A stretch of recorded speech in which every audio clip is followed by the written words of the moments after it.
Всем привет, это Вьетнам, город Ничанг. Курортным его назвать сейчас сложно, потому что у нас здесь карантин, большие ограничения, на пляж ходить нельзя, все отели закрыты, нет туристов, нет туризма в принципе вообще, ни внутреннего, ни внешнего. Все очень не очень, я бы так сказал. Сейчас в Ничанге здесь прошел 14-дневный карантин в соответствии с директивой 16, которая запрещает выходить на улицу без уважительной причины и вообще передвигаться по городу по идее нельзя. Ну а сейчас продлили карантин, и сейчас уже будет не просто по директиве номер 16 это все происходить, а вообще по полной программе. Вообще нельзя будет никому выходить на улицу, запретят все доставки еды, любой доставки любой продукции. Можно будет только из каких-то больших торговых центров заказать какие-то продукты, но я думаю, что это будет по более дорогой цене.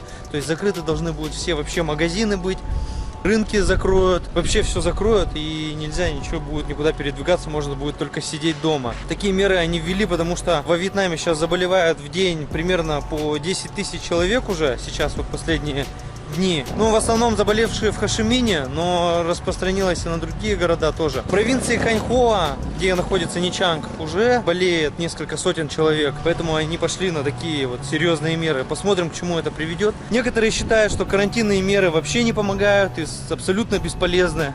Как показали примеры других стран, где продолжается вирус и заражений все больше и больше, по типу как в России. Кто-то считает, что наоборот вьетнамские власти поступают очень верно, ограничивая всех, чтобы не создавались большие толпы людей, что они все-таки способны остановить вирус. Лично я в замешательстве, потому что вроде как карантины помогают не распространяться вирусу, но с другой стороны люди нищают. Люди не могут работать, все закрыто. Сегодня мы попробуем сходить на рынок. Нам так и не дали до сих пор никаких талонов. Как вы знаете, наверное, уже из других видео, что сейчас ввели талоны на посещение рынка. Сейчас попробуем взять талоны. До этого мы их спрашивали. Сказали, что нет талонов или закончились. Посмотрим, как цены там, как можно попасть сейчас. Люди везде ходят, закупаются. А мы еще на рынке не были все это время. Не ходили по талонам.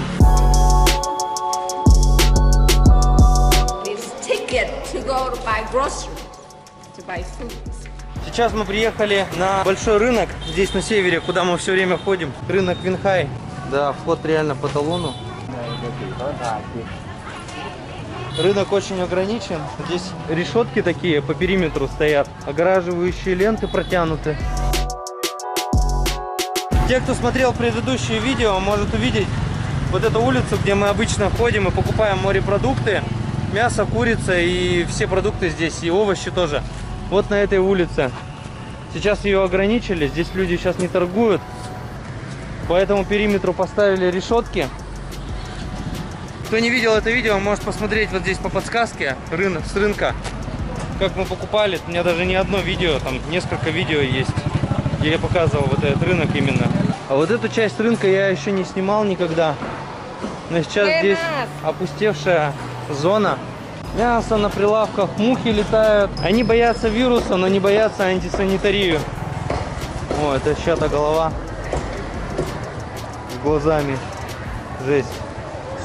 Вот так выглядит здание рынка основное. Но сюда мы практически не ходим, потому что все можно было купить на улице, где я только что показал. Они носят несколько масок, даже некоторые. Это вообще жесть какая-то. What is it? Rau chân vịt.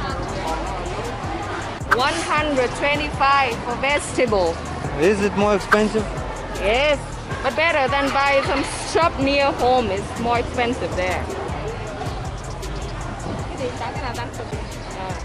60 dong for half of the chicken. Maybe buy two small. So 100 dong for 1 kilo. I never see this. Wrap it to make soup.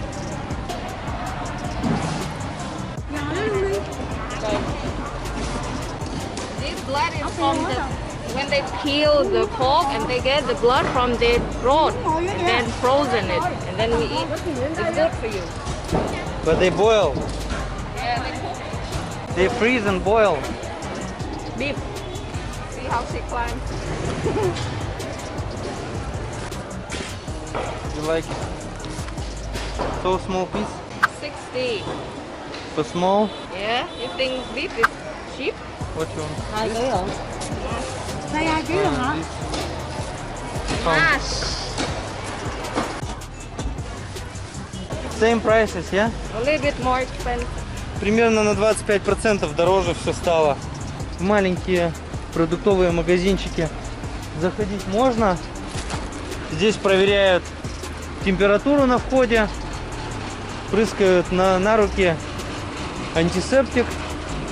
В обычном режиме люди ходят в магазины маленькие. Это Moon Milk. Здесь популярный магазин. Я смотрел видео, где говорят, что прям пустые улицы, никто никуда не ездит, не ходит. Но никаких пустых улиц нету особо. Все передвигаются как обычно. Полиция стоит на дорогах, останавливают вьетнамцев, в основном на первой линии, в основном у моста. Меня останавливали 2 раза полицейские уже, но они видели, что я не вьетнамец, поэтому меня не допрашивали, отпускали сразу же. В общем, я так понял, что не вьетнамцев особо не останавливают. Вот еще один популярный магазин вьетнамский. Здесь тоже ограничивали вход. Сейчас сюда можно попасть по записи. Погодка, конечно, жаркая, душно очень в последнее время. Прям вот ходить в маске в такой, реально жарко. А вот здесь мы меняем воду. В этом магазинчике можно поменять пустую бутылку на полную всего за 8 донгов. Вообще, в целом, люди передвигаются по городу, но полицейские посты расположены на выезде с севера, вот с этого района, где мы живем, и на въезд в него у моста, у первой линии много очень. Там несколько прям постов, проверяют, людей прям тормозят, допрашивают, они пишут письменное объяснение, как я понял, зачем они вышли из дома. Но все равно людей очень много передвигается, я не заметил, что сильная разница. Ну, может, раза в 2 меньше, но все равно байков много. А полицейские посты, я так понял, здесь расположены для того, чтобы ограничить людей, потому что здесь университет и студенческий городок. И вот в этих общежитиях студенческих привозят людей на карантин, которые контактировали с людьми, зараженными коронавирусом. Вот здесь несколько общежитий, куда их поселяют. Такая территория довольно-таки большая, помещений много. Не знаю, насколько это работает, вот так помещать на карантин людей. Если кто-то из них там действительно болеет, то, скорее всего, заболеют все, если их так все вместе помещают в одни и те же здания.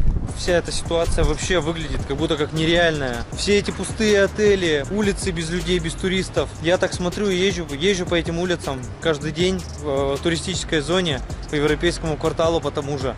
Все закрыто, и это вообще реально все похоже очень на какую-то нереальную ситуацию. Вот кто бы мог подумать, что такое может произойти, что границы закроют, не будет никакого туризма. Вообще никто не предполагал, что такое может быть. Следите за новостями, буду выкладывать о происходящем видео дальше. Подписывайтесь на канал, не пропускайте новые видео.